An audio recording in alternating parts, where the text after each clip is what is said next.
Assalamualaikum warahmatullahi wabarakatuh. Innal hamdalillah nahmaduhu wa nasta'inuhu wa nastaghfiruh wa na'udzu billahi min shururi anfusina wa sayyiati a'malina. May yahdihillahu fala mudilla lahu wa may yudlil fala hadiya lahu. Asyhadu an la ilaha illallah, asyhadu anna Muhammadan abduhu wa rasuluh. Allahumma shalli ala sayyidina Muhammad wa ala ali sayyidina Muhammad. Yang kami hormati Bapak Al-Ustaz Dr. Haji Dani Hamdani MPD, yang kami hormati Ketua DPR Masjid Al-Barokah serta pengurus, yang kami hormati Bapak-bapak jemaah Masjid Al-Barokah yang dirahmati Allah. Puji syukur kami kita panjatkan kepada Allah Subhanahu wa taala karena berkat rahmat dan kejualan pada hari ini kita semua masih diberikan nikmat Islam, nikmat iman serta nikmat kesehatan, sehingga kita dapat melaksanakan sholat subuh berjamaah dan mendengarkan kajian subuh yang sebentar lagi akan disampaikan oleh Bapak Dr. Haji Dani Hamdani MPD. Salawat dan salam kepada junjungan kita Nabi besar Muhammad sallallahu alaihi wasallam. Baiklah Bapak Ibu jemaah sekalian, untuk persingkat waktu kita buka kajian pada subuh ini dan kita sama-sama melapaskan lapas basmalah. Bismillahirrahmanirrahim. Kepada Ustaz kami silakan.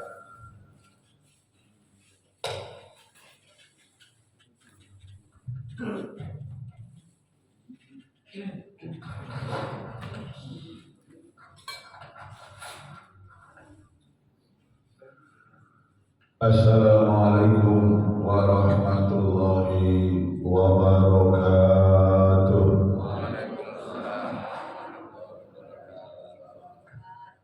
Alhamdulillahi rabbil alamin wa bihi nasta'inu ala umuri dunya wad din wa ala alihi wa sahbihi ajma'in.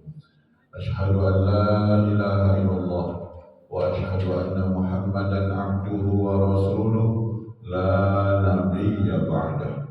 Allahumma salli ala Muhammad wa ala ali Muhammad kama sallaita ala Ibrahim wa ala ali Ibrahim wa barik ala Muhammad wa ala ali Muhammad kama barakta ala Ibrahim wa ala ali Ibrahim fil alamin innaka Hamidum Majid.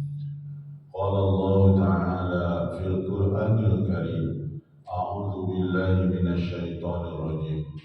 Ya ayyuhalladzina amanu taqullaha wa kunu ma'as shadiqin.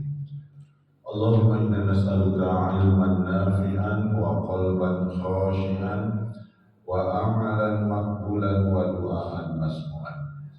Marilah kita selalu mohon pada Allah ilmu yang bermanfaat, hati yang khusyuk, amal yang diterima, dan doa yang dikabulkan. Bersyukur kita kepada Allah di subuh hari ini, kita dipilih Allah di antara hamba-hambanya bisa melaksanakan sholat subuh dengan berjamaah, dilanjutkan dengan ta'lim, dan yang paling mendorong kita bisa melaksanakan sholat subuh dengan berjamaah adalah nikmat keimanan. Kalau mengandalkan nikmat sehat, banyak yang jauh lebih sehat dari kita, tapi nggak bisa sholat subuh dengan berjamaah. Sementara kita mungkin agak kurang sehat, agak kering-kering dikit, agak bidapan-bidapan dikit, ya. Tapi karena nikmat keimanan yang kita miliki, kita bisa melaksanakan sholat subuh dengan berjamaah. Mudah-mudahan nikmat keimanan ini bisa kita jaga sampai akhir kehidupan. Salawat salam untuk junjungan kita, teladan yang terbaik buat kita Rasulullah Muhammad Sallallahu alaihi wasallam. Mudah-mudahan dengan selalu meneladani jejak langkahnya dan kita bersolawat kepadanya, kita mendapatkan kebahagiaan dunia dan akhirat. Bapak Ibu hadirin wal hadirat jamaah subuh yang dimuliakan Allah Subhanahu wa taala, sudah lama tidak mengisi di Masjid Al-Barokah baik subuh maupun di waktu-waktu yang lain. Alhamdulillah pada kesempatan ini minggu kelima ya. Dalam bulan ini minggunya ada 5 minggu. Kebetulan yang minggu kelima ini tadi jadwalnya memang beri 1, 2, 3, 4 sudah ada di masjid yang lain untuk kuliah subuh.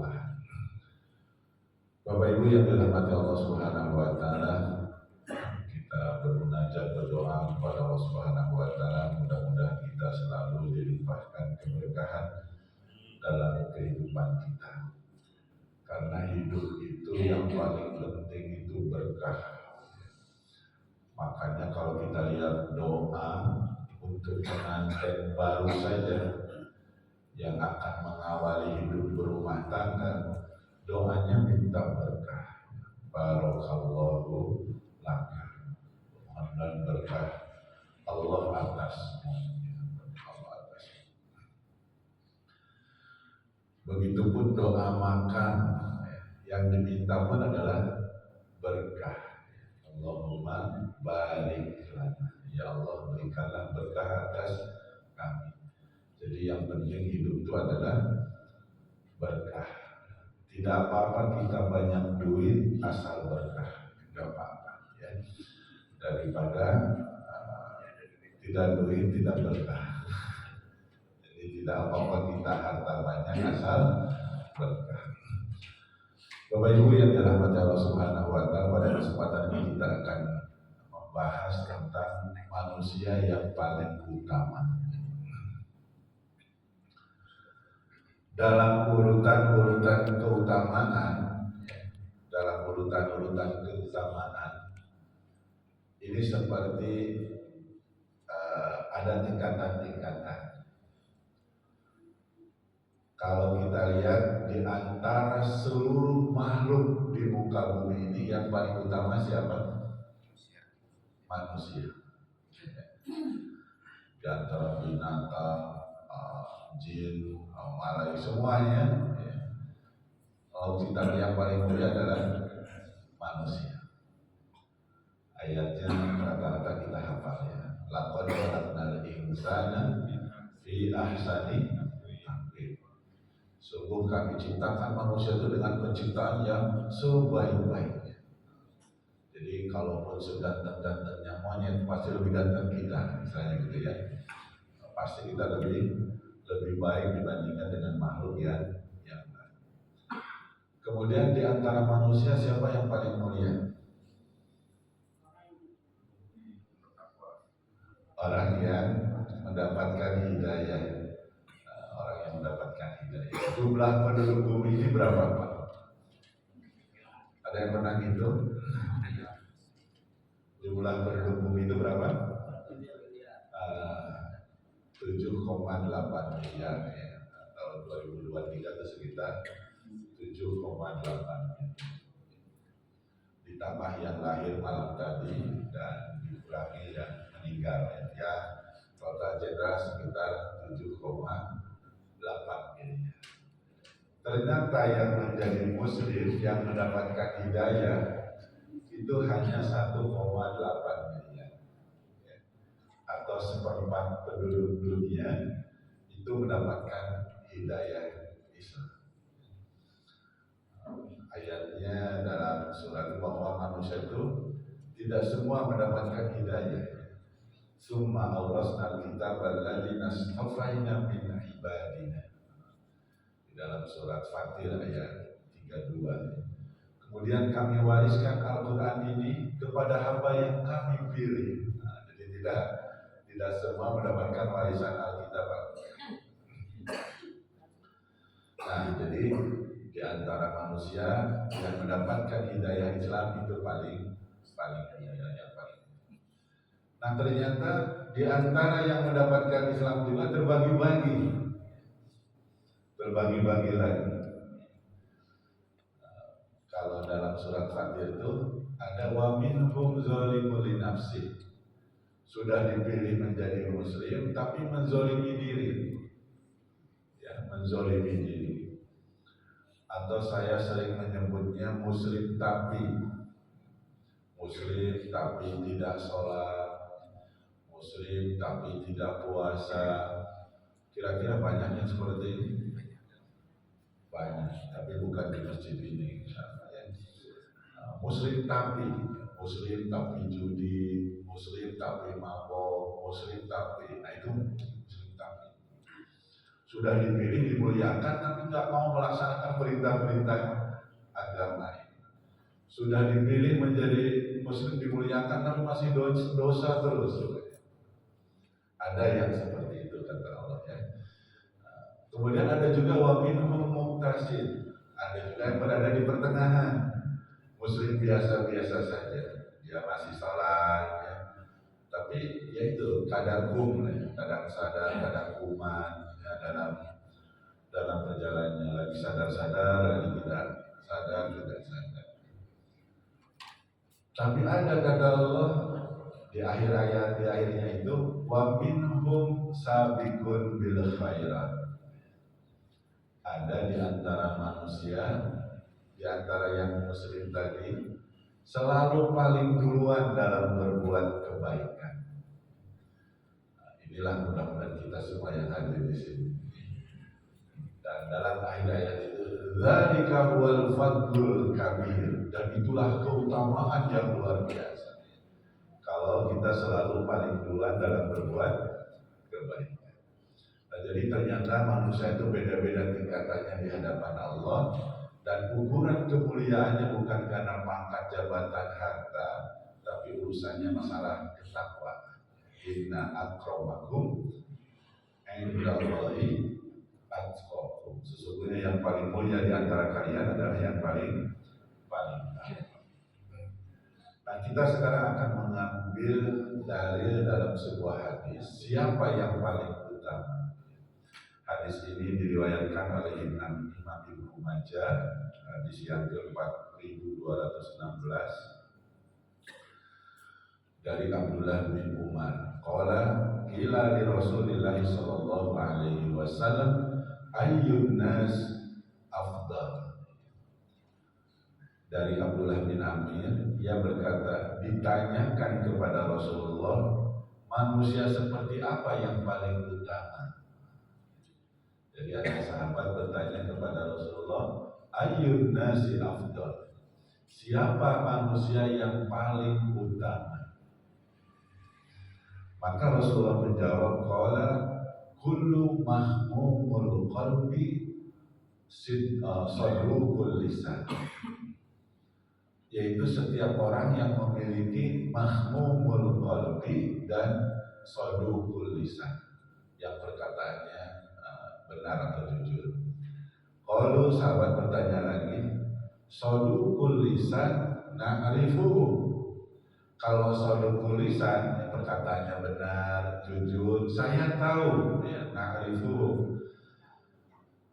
Fama mahmumul qalbi. Namun apa yang disebut dengan mahmumul qalbi?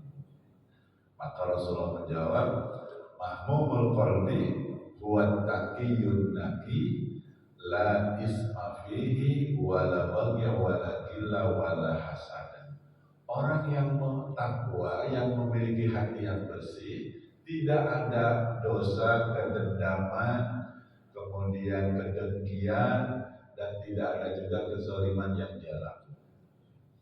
Nah, kita akan bahas satu persatu. Tadi kalau dalam hadis ini dikategorikan manusia paling utama, yang pertama yang memiliki sadruqul lisan, perkataannya jujur, benar. Makanya dalam surat At-Taubah ayat 119 Allah memerintahkan kepada kita untuk berada bersama, bergabung dengan orang-orang yang jujur, orang-orang yang benar. A'udzubillahi minasyaitonirrajim. Ya ayyuhalladzina amanu taqullaha wa kunu ma'as shadiqin. Wahai orang-orang yang beriman, bertakwalah kepada Allah dan senantiasalah berada bersama dengan orang-orang yang benar, orang-orang yang jujur. Di dalam hadis Rasulullah bersabda, "Alaikum bisidqi, fa inna sidqa yahdi ilal bir, wa innal birra yahdi ilal jannah." Wajib atas kalian jujur, karena jujur itu mengantarkan kepada kebaikan dan kebaikan mengantarkan ke surga. Iyyakum al-kadzib, hati-hati dengan dusta, dengan nicu, karena kebohongan itu mengantarkan kepada kejahatan, kerusakan, dan kejahatan mengantarkan ke neraka. Jadi Bapak Ibu, hampir semua kerusakan itu berawal dari bohong. Hampir semua kerusakan. Hadisnya tadi, semua kejahatan, kerusakan itu berawal dari bohong. Keluarga hancur gara-gara bohong. Katanya dinas luar, taunya dinas liar. Katanya ada meeting, taunya mencari mijit yang penting-penting. Kebohongan. Ribut kan? Selingkuh, bohong. Karena gara-gara bohong. Kadang ada seorang ibu yang bertanya, "Pak Ustaz, tiba-tiba suami saya selingkuh." Gak ada yang tiba-tiba, baru ketahuan aja. Karena nggak mungkin orang begitu ketemu selingkuh itu nggak mungkin. Pasti sudah ada pendahuluannya. Dan itu diawali dengan kebohongan. Itu biasanya begitu. Ya. Negara hancur gara-gara bohong. Hampir semua kehancuran itu diawali dari bohong. Ya, maka di antara syarat kriteria manusia paling utama kata Rasul adalah shadukul lisan, orang yang perkataannya benar, jujur. Walaupun mungkin sekarang sudah makhluk langka, kadang ada ungkapan kalau jujur hancur, gitu ya. Seharusnya kalau jujur mujur. Tapi sering karena sudah kiri kanannya begitu, kalau begini kita ini payah banget. Nah ini yang pertama. Kemudian yang kedua, kata Rasulullah, yang paling utama itu selain shadukul lisan adalah mahmumul qalbi. Tadi ditanya kalau shadukul lisan, ya Rasul, saya tahu orang yang perkataannya jujur benar itu saya tahu, tapi apa itu mahmumul qalbi? Maka kata Rasulullah, buat taqiyun naqi. Yang pertama yang memiliki hati yang bersih. Kemudian yang la isma fihi, dia tidak melakukan dosa di dalamnya. Kemudian dia tidak ada kedengkian terhadap orang, dia tidak dendam terhadap orang, dan tidak menzalimi orang. Luar biasa berat juga dirinya ya. Kita bahas tadi buat taqiyun naqi, yang hatinya bersih. Walaupun kita tidak ada yang bersih, ya, tapi yang dicintai Allah itu yang berupaya membersihkan diri. Makanya ada ayatnya, gimana? Innallaha yuhibbut tawwabina wa yuhibbul mutatahhirin. Sesungguhnya Allah mencintai orang yang taubat, yang membersihkan, dan mencintai orang yang selalu membersihkan diri. Kalau yang bersih kita ini enggak ada. Pasti semua kita tuh punya dosa. Maka yang dicintai Allah memang bukan yang bersih, tapi yang selalu membersihkan diri. Sekarang saja rata-rata misalnya orang melihat kita baik karena Allah nutup aib kita, dosa kita. Kalau dibongkar malu kita. Mungkin dulu waktu segala jadi, segala dimakan, segala diminum, segala diempatnya. Nah, tapi Allah tutup, gak dibongkar, gak dibongkar. Tapi ada orang-orang tertentu oleh Allah dibongkar aib, yaitu orang yang sudah tidak malu lagi berbuat dosa. Tiba-tiba cemburu, ini kelakuan lanang ini selama ini, nanti dibongkar. Ada orang-orang tertentu disebut dalam hadis itu kaum yang mujahidun, yang gak malu lagi berbuat dosa dan bangga dengan dosa. Zina bangga, maling bangga, ya. Nah, itu biasanya tiba-tiba muncul berita heboh atau viral gara-gara dibongkar aibnya, entah bagaimana caranya, tapi kadang sering seperti itu. Dan kita mungkin pernah menemukan hal orang-orang seperti itu, yang kelihatannya tadinya mungkin tidak nampak keburukannya, namun tiba-tiba nampak keburukan. Ya, ini yang kita yang dipentingkan itu selalu berupaya untuk menjaga kebersihan hati. Karena suasana hati Bapak Ibu itu berdampak kemana-mana, berdampak pada aura wajahnya, itu berdampak. Makanya kadang kita melihat ada orang tertentu gak begitu ganteng, gak begitu cantik, tapi kita teduh melihatnya, sejuk, enak sekali. Itu kalau hatinya bersih. Tapi kadang kita melihat ada orang yang ganteng, cantik, tapi kita sebel dia lihatnya, itu bisa.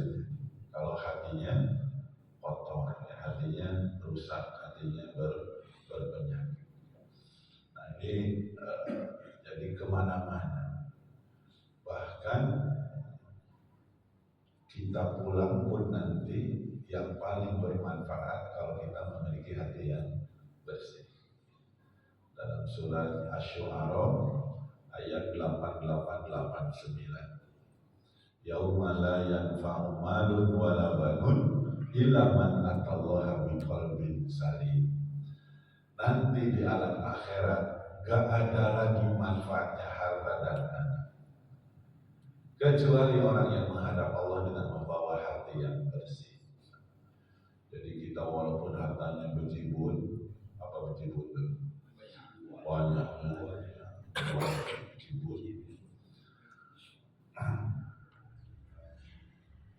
Nanti pulang ke akhirat, ke alam itu gak ada yang bawa itu sebanyak apa.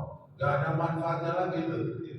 Jabatan, harta, gak ada manfaat lagi. Makanya kalau kita lihat bayi pas lahir, kan tangannya tuh mempak, berobsesi ingin menguasai dunia. Tapi orang yang meninggal gak ada yang mempak, semuanya begitu. Ternyata ada keterbatasan, menyerah, ada batasnya, gak bisa menguasai. Jadi harta, jabatan gak ada manfaatnya nanti pulang menghadap Allah itu gak ada. Illa man atallaha biqalbin salim, kecuali yang pulang menghadap Allah membawa hati yang bersih. Nah, orang yang buat takil nanti, orang yang hatinya bersih, yang pertama tadi ya, selalu berupaya membersihkan dari noda dosa. Kemudian yang berikutnya adalah wala hasada,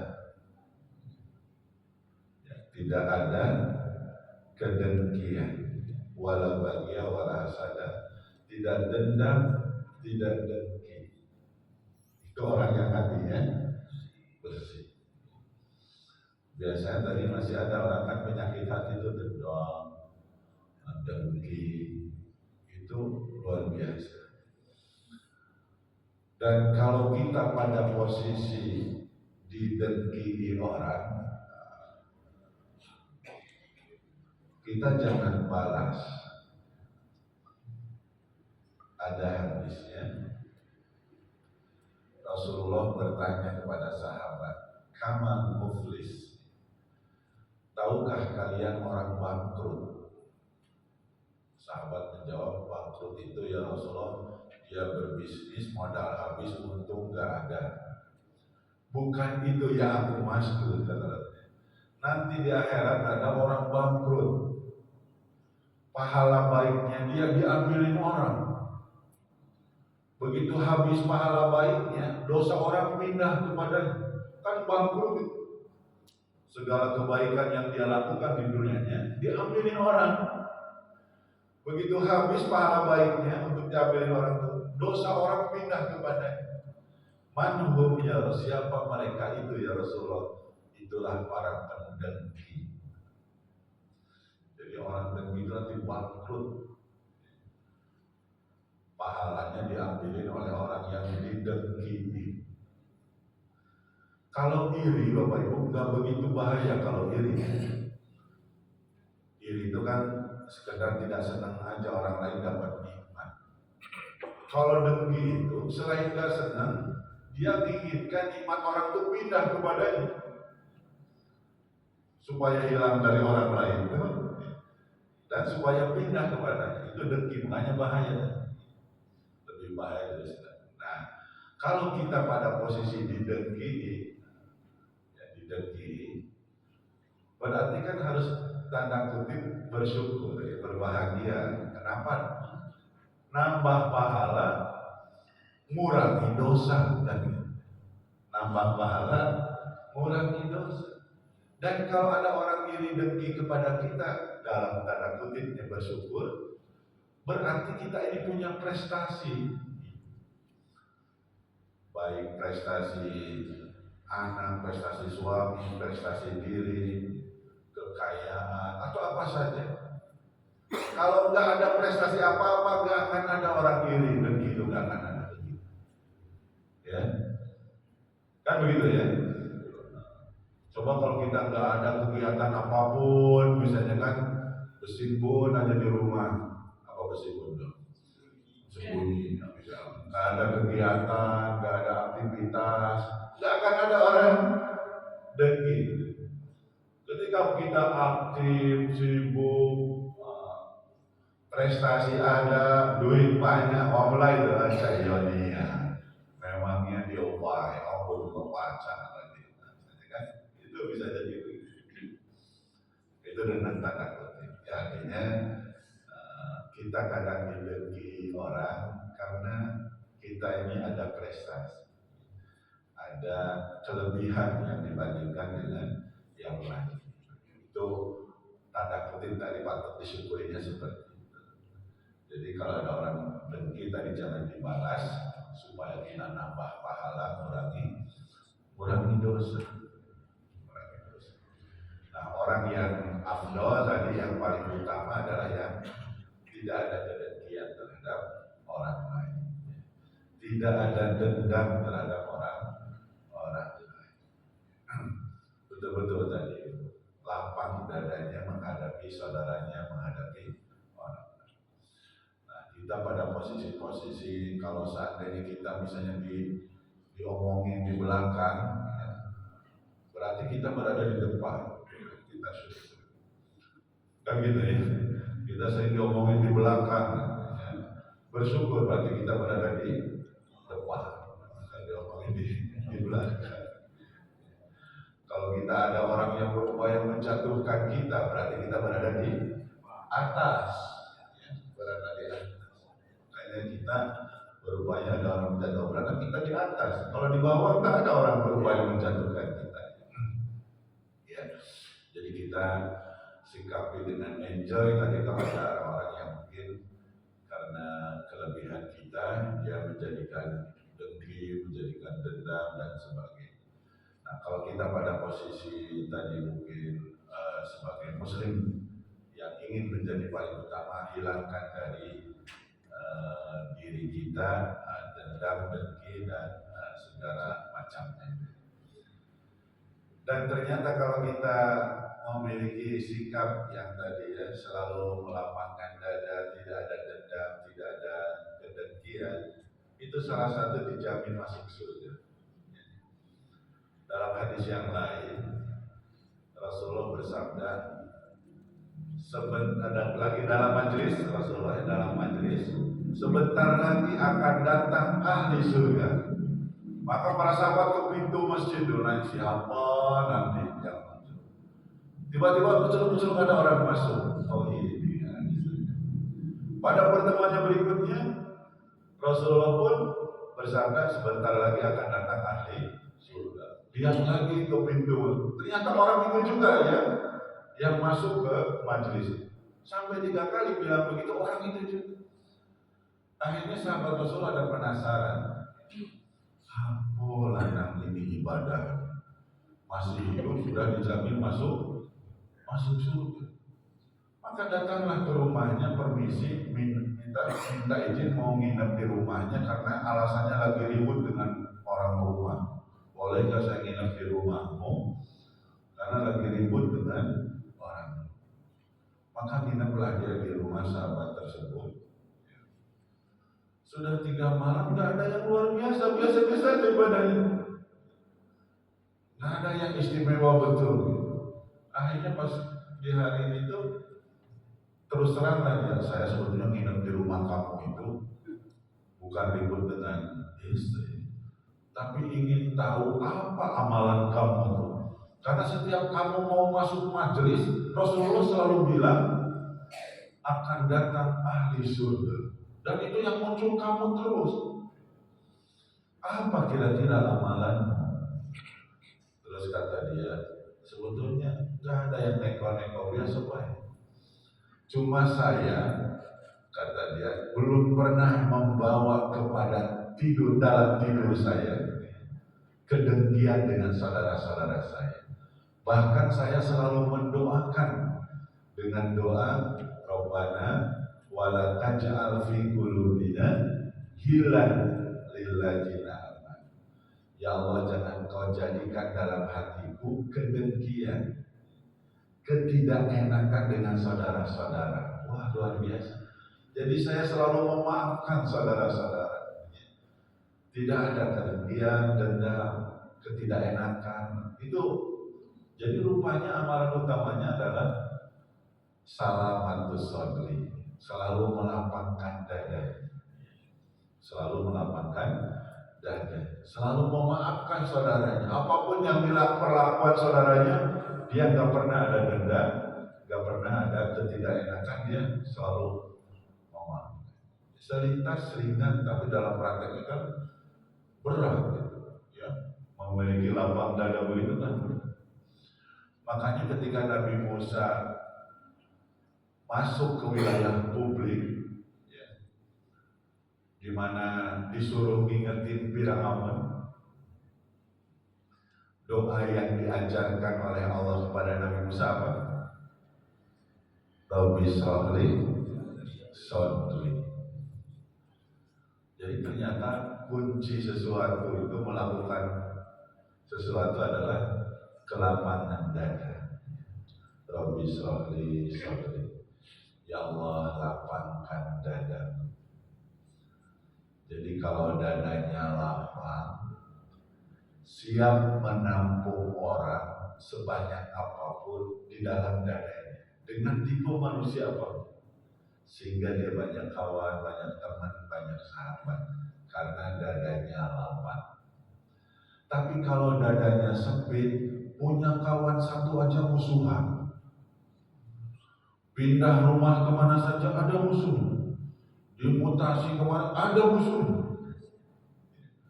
Kenapa? Gak siap nampung orang banyak, gak siap nampung orang banyak. Makanya mudah-mudahan kita insya Allah termasuk yang salamatus sadri, ya, dadanya lapang, temannya banyak. Kalau dadanya lapang, temannya banyak, lanjutan doanya apa? Wa yassirli amri. Ya Allah, mudahkan urusan. Jadi kalau orang banyak teman, banyak saudara, banyak kawan, itu urusan jadi lancar, di mana-mana pun mudah. Dimanapun. Misalnya kita mau berurusan kemana saja, Kalau di situ kita ada kawan, kan pasti dipermudah untuk urusan kita. Kan gitu. Kalau kita misalnya sebaliknya mau berurusan di kelurahan misalnya, tapi kita bermusuhan dengan lurahnya, mau minta tanda tangan kan sulit, ya, payah sekali. Akhirnya tertunda urusan, kan gitu. Tapi kalau kita banyak teman dari mana-mana, dibantu, dimudahkan. Itulah betapa dari doa itu sambungannya tadi buaya sendiri. Amri, kalau kita ada lapak banyak kawan, urusannya lancar semuanya, ada yang bantu, ada yang memudahkan. Kemudian juga dampak berikutnya, kalau kita dari lapak berkomunikasi dengan siapapun lancar.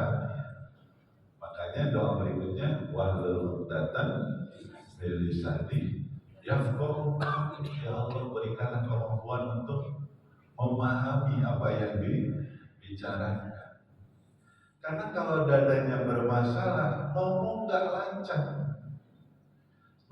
lancar, yang sulit dipahami. Mungkin Bapak Ibu pernah melihat ada sepasang suami istri yang lagi bermasalah dadanya, lagi ribut, lagi marah. Kan dari mulut ke telinganya itu kan dekat tuh, tapi kok teriak-teriak? Pernah kalian begitu? Sering kan? Padahal kan seharusnya pelan juga terdengar, ini udah dari mulut ke telinganya dekat, teriak-teriak, kemudian paham juga enggak gitu. Kan gitu. Wah, udah teriak kenceng-kenceng, tak ada paham juga. Nah, itu karena dadanya tadi lagi bermasalah, lagi sepi. Coba kalau dadanya yang lagi lapang, yang lagi nyaman, yaitu orang yang bercinta lah. Kan ngomong jarang orang bercinta teriak-teriak. Orang yang bercinta tuh ngomong pelan aja kedengaran, bisik-bisik aja paham maksudnya apa. Nah, itu karena dadanya. Nah, maka kunci dari kehidupan kita nyaman itu kalau dada kita selalu lapang. Dan ini memang kadang berat. Biasanya kita balasannya kalau ada orang yang dengki kita, dendam itu kita kadang balasannya lebih parah lagi, kan gitu. Orang lain bilang kita monyet, kita balas kaput, ya kan gitu ya. Nah, itu bisa lebih parah lagi gitu. Tapi bagi orang yang utama jadi ya, dia wala bagia wala sadar, ya, tidak ada kedendaman, tidak ada kedengkian. Ini diantara manusia yang paling utama, ya, jadi dadanya, hatinya bersih, tidak diliputi dengan dosa dan selalu melapangkan dadanya sehingga tidak ada kedendaman, tidak ada kebencian. Mudah-mudahan kita miliki semua sehingga kita menjadi manusia yang paling utama, insyaallah. Mungkin sampai di sini dulu, ada yang ditanyakan, silakan berdiskusikan. Ya, silakan. Assalamualaikum warahmatullahi wabarakatuh. Waalaikumsalam. Pertanyaan saya agak timpang sedikit, Ustaz. Ya. Yang pertama, selamat kepada Ustaz yang menjalankan tugas di kota. Amin. Terima kasih. Satu, apa sebenarnya motivasi Bapak untuk menjadi wali kota? Karena Bapak kan sudah ada semua dengan Bapak, mau ilmu, mau segala macam, sudah pokoknya tiada yang itu lagi. Semua orang sudah tahu semua. Yang kedua, apakah nanti setelah Bapak menjadi wali kota ada hal-hal yang menyimpang dari apa namanya yang Bapak yang selama ini memang tiada ada tandingannya lagi, Pak. Nah, apakah orang-orang yang membawa Bapak, yang mendukung Bapak, seandainya Bapak melakukan hal yang di luar daripada itu, ikut juga berdosa? juga itu saya Pak. Mohon maaf ini agak menyimpang sedikit Pak. Tapi kami karena simpati dengan Bapak, jadi perlu kami tanyakan di sini Pak. Terima kasih. Assalamualaikum warahmatullahi wabarakatuh. Waalaikumsalam. Ya, kita lebih kepada mengambil hadis dari Rasulullah ya, bahwa khairun nas anfa'uhum linnas. Sebaik-baik manusia adalah yang paling bisa bermanfaat bagi manusia yang lain. Dan dengan wilayah yang lebih luas lagi. Saya pernah mendapatkan nasihat dari mantan gubernur 2 periode, Pak Aher ya, Gubernur Jabar 2 periode. Beliau mengatakan, dan ya, kalau saya waktu jadi ketua yayasan, paling banter bisa nolong anak yatim itu 100 orang itu paling kuat. Bisa bantu anak yatim itu paling kuat 100 orang. Tapi begitu saya jadi gubernur, jadi kepala daerah, 5 juta anak saya biayai dari APBD, gitu ya. Dari APBD biayai anak yang tidak mampu. Termasuk pada saat itu kan mulai menggratiskan SMA, tingkat SMA itu pada masa beliau seperti itu. Jadi dengan kekuasaan bisa lebih banyak membuat bermanfaat. Itu pertimbangannya seperti itu ya, untuk bisa lebih memberi manfaat. Kalau untuk sendiri tadi mungkin ya tidak cukup lah untuk sendiri, untuk ada berapa orang. Kita memang di rumah ada, di asrama kita ada anak yatim 60 orang ya, yang 30 orang di asrama kan, yang 30 di luar. Atau juga begitu, pendidikan juga seperti itu. Bisa lebih luas lagi kalau kita punya tanda tangan gitu istilahnya ya, untuk merencanakan.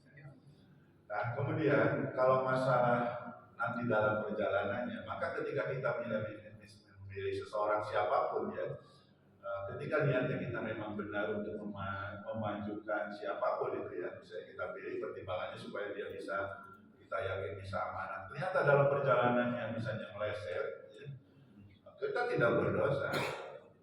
Kalau dalam perjalanan yang dosa yang meleset itulah ya. Adalah yang punya kesalahan itu. Jadi itu. Ya. Kita membawa aja dia. Ya, maka tugas kita bukan hanya sekedar menjadikan, tapi juga tugas kita mengawal, mengingatkan. Kalau ada penyimpangan dalam perjalanannya. Karena tadi pemimpin itu manusia. Ya, kalau kita misalnya mencari pemimpin yang nggak punya dosa, nggak akan pernah punya pemimpin. Karena kita ini kumpulan manusia pasti berdosa. Ya. Nah, maka punya kewajiban selain kita menitipkan amanah, punya kewajiban untuk mengingatkan kalau salah. Ya. Saya sampai sekarang, ya. Boleh ditanya juga kepada kepala-kepala daerah yang baik wali kota maupun di gubernur.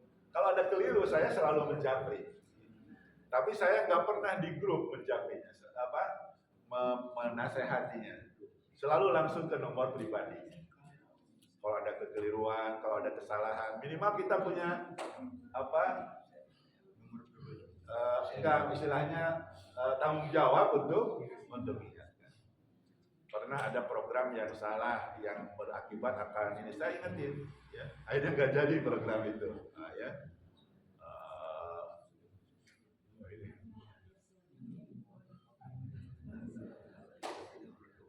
Nah itu ya.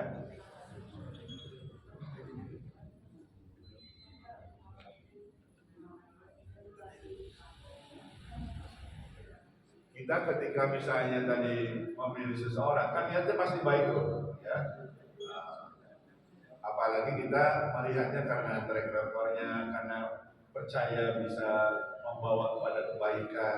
Kalau ternyata dalam perjalanannya tadi ada yang bengkok, kita bukan urusan kita mengingatkan.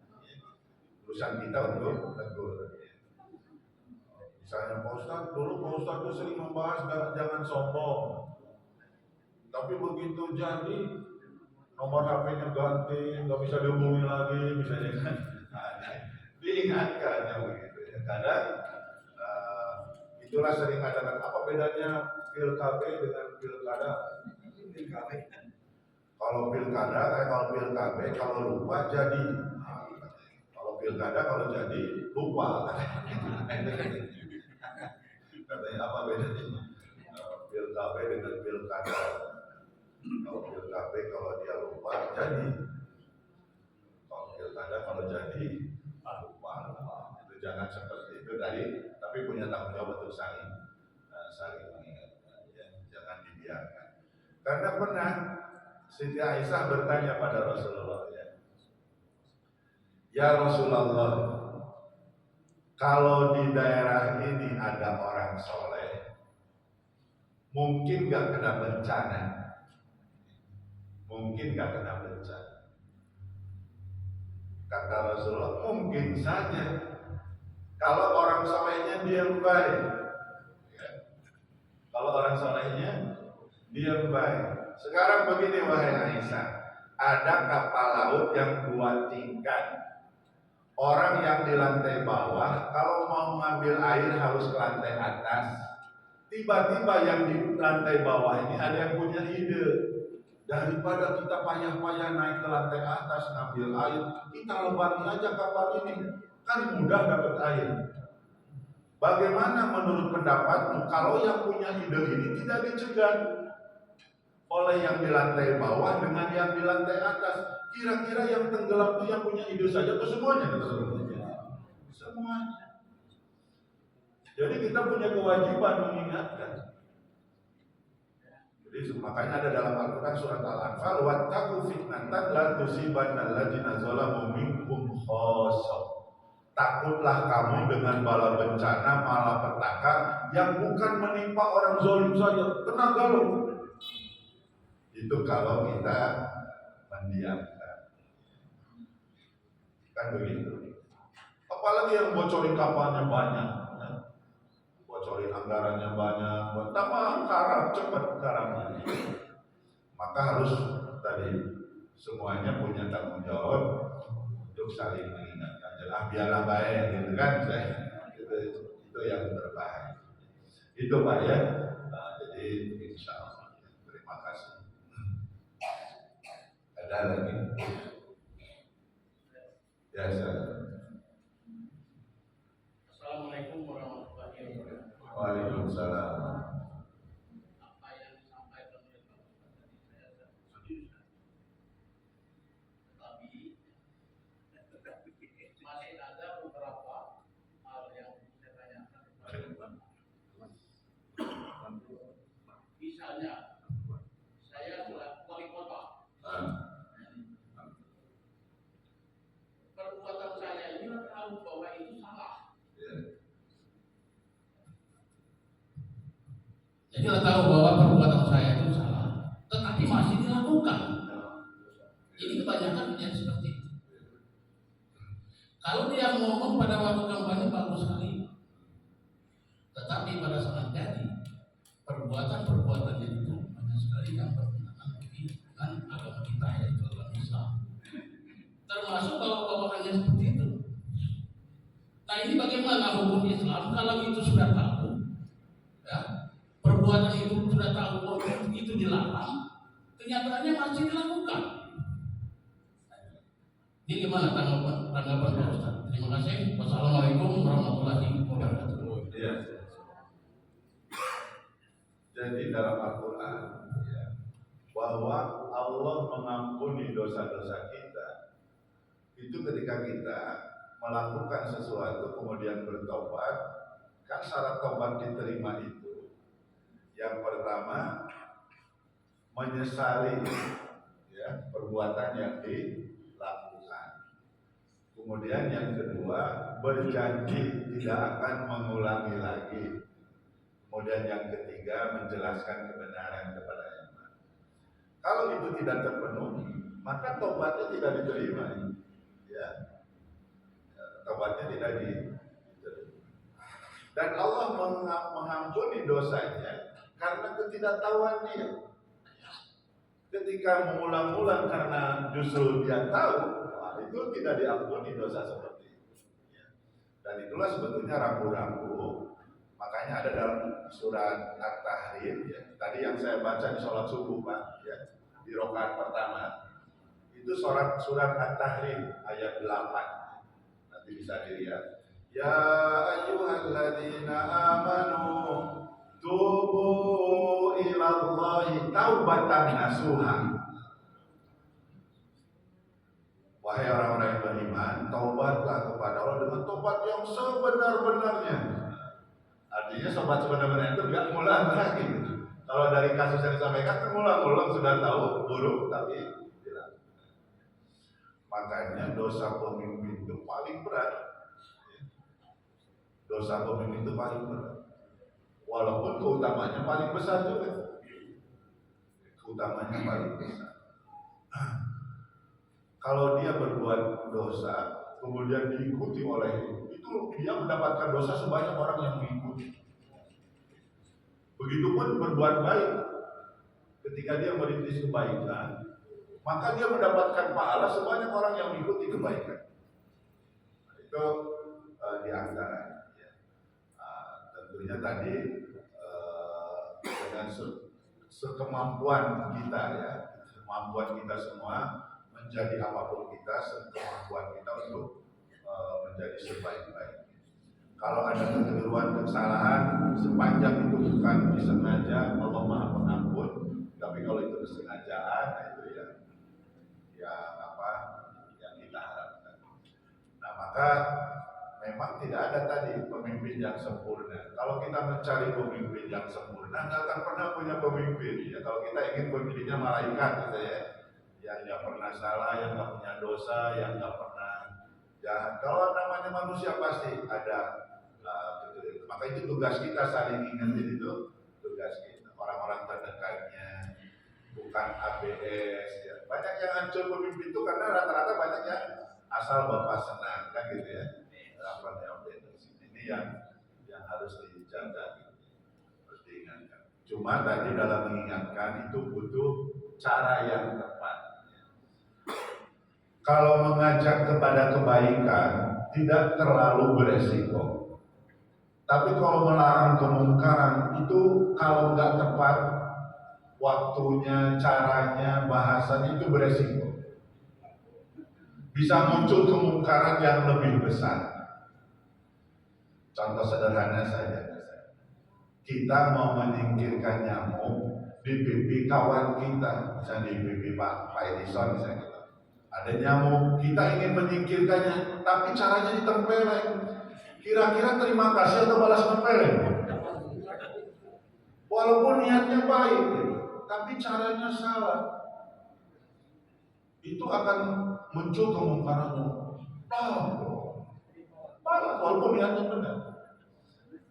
Itu dalam kemungkaran. Misalnya kita ngingetin anak, nasihati anak, lagi makan, bisa dilempar piring. Dilempar piring, dilempar tas, karena waktu makan waktu yang bukan waktu yang tepat untuk ngomelin bejijik. Bejijik. Nah, itu harus dicari yang tepat. Jadi istilahnya kalau di dalam ini ada bagaimana ikannya dapat, airnya bening. Ini kadang kolam udah keruh duluan, ikannya nggak dapat. Udah heboh duluan, sadar juga tidak orang itu. Nah, jadi harus diingat itu seperti itu. Jadi ada caranya, ada etikanya, ada adabnya. Makanya kata Imam Syafi'i kalau Anda menasehatiku di depan orang banyak, itu berarti menghinakan. Jadi kalau kita ada pemimpin tadi yang salah, jangan diniasi di depan publik. Mungkin Bapak Ibu pernah ada kisah nyata di sini Ada pembina upacara, kepala ini dikejar oleh anak buahnya gara-gara diapel, anak buahnya itu dibongkar aibnya gini, ditunjuk-tunjuk di depan. Itu dikejar ke depan, entahlah mungkin dia pikir, entahlah nanti masalah jabatan atau masalah Yang penting dia harga dirinya dijaga dulu. Jadi walaupun salah, kalau harga dirinya diri tadi, ya. Makanya kita kalau ngingetin orang ya dipanggil saja. Ya kalau ada siapapun sebetulnya ya, jangan sampai di depan publik. Sering di grup itu ribut kan. Kalau ada negornya di grup itu, wah itu langsung heboh. Ya. Makanya kalau ada pesan-pesan khusus dijapri saja. Ya, dijapri. Saya pernah mengingatkan tadi juga pimpinan di sini, kepala daerah di sini, saya ingat ketika ada omongannya yang keliru dan bisa berdampak bahaya. Saya ingatkan ini salah, jangan sampai diulang lagi gitu ya. Terus dia bilang terima kasih kan dok ketika gitu ya. Nah itu hal-hal seperti itu. Jadi dalam itu punya tanggung jawab kita ingetin. Tanggung jawab kita. Nah perkara orang itu mau nurut nasihat kita bukan urusan kita ya. Tapi kita punya kewajiban mengingatkan, dan ketika sudah mengingatkan itu sudah hilang tanggung jawab kita. Sudah hilang dosa kita membiarkan misalnya orang-orang yang berbuat jahat. Demikian Pak ya. Nah, insya Allah. Ibu-ibu ada? Satu lagi. Pada saat imam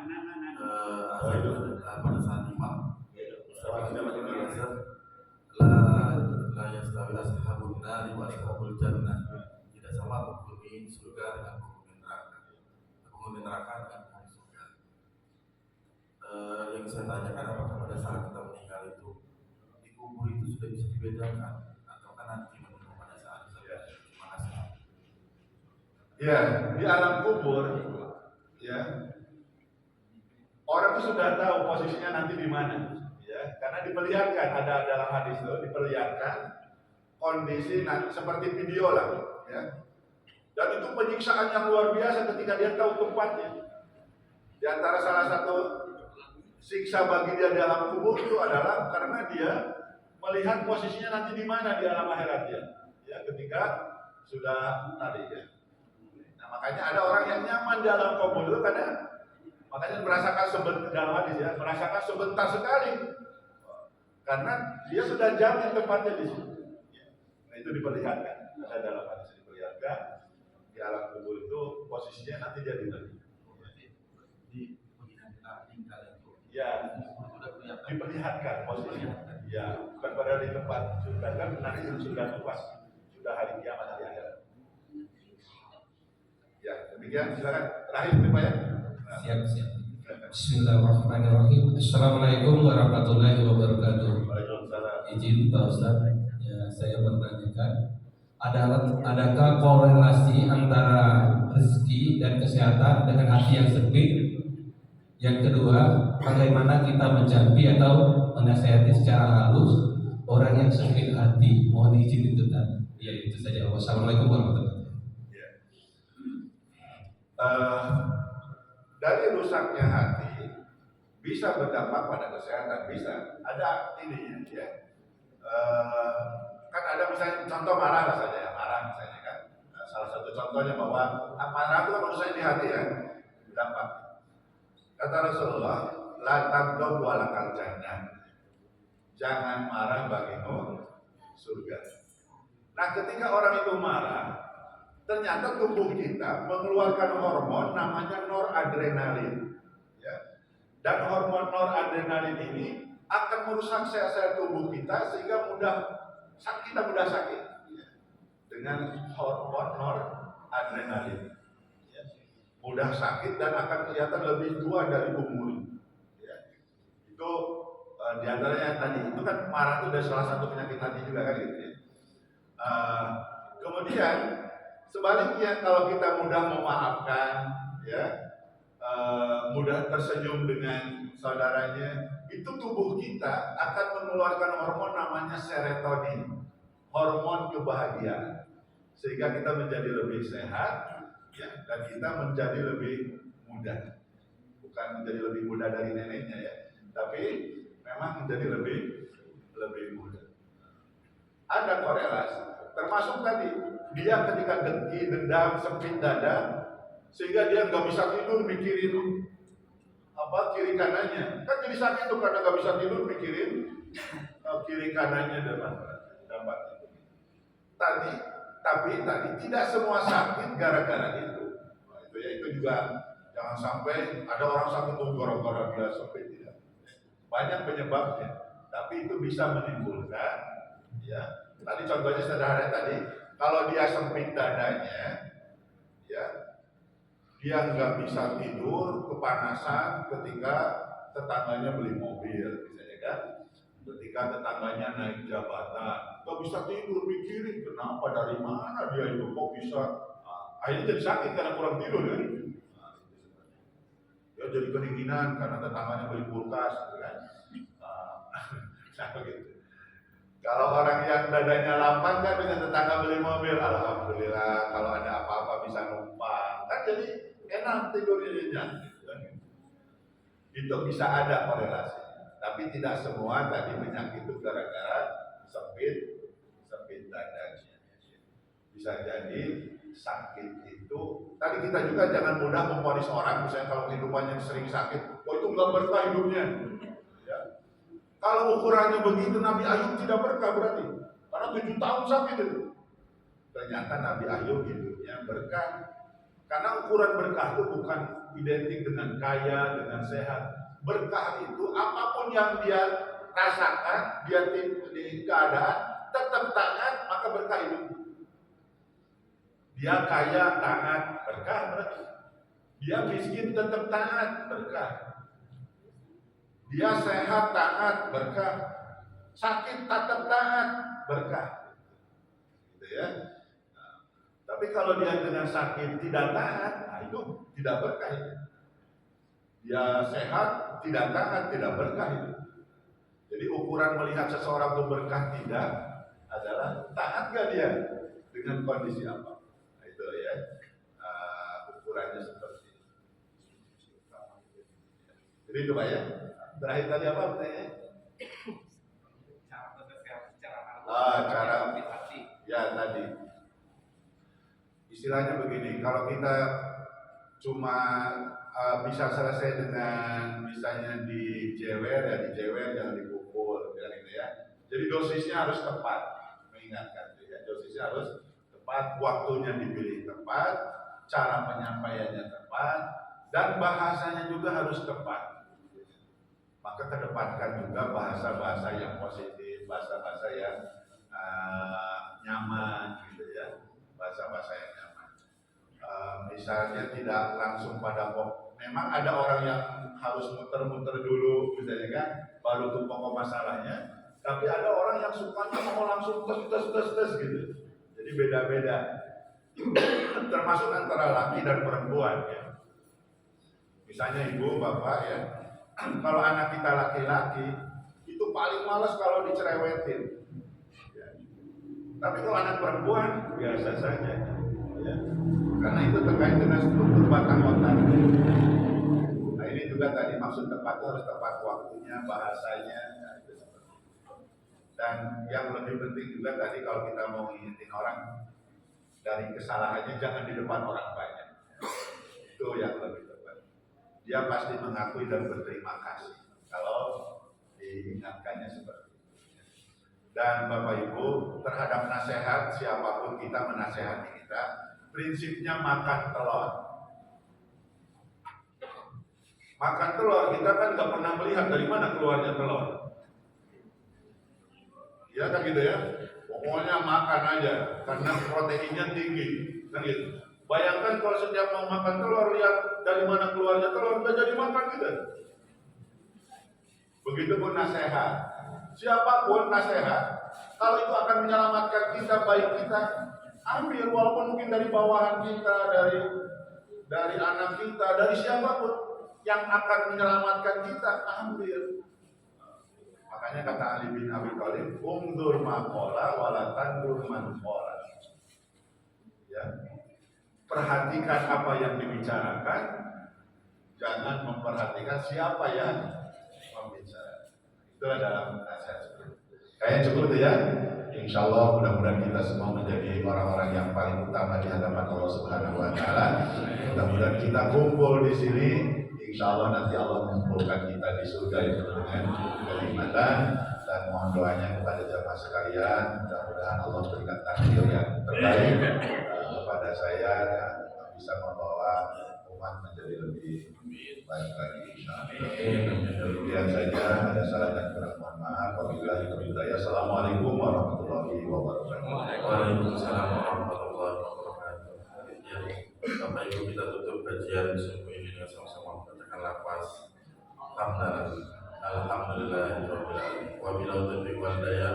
Wassalamualaikum warahmatullahi wabarakatuh.